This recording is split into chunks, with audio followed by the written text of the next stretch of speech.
Hello guys, today is Monday at may pasok sana mga bata ngayon.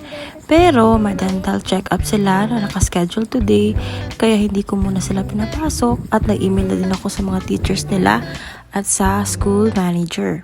Ito ang mga kaganapan namin today while waiting sa dental check-up nila.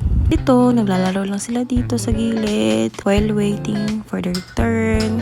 Alam niyo ba guys na yung gamit namin ay yung insurance ng husband ko. Dependents niya kami doon sa insurance niya. Kaya ginrab namin yung opportunity para makalibre charot. Makaless ng dental check-up din.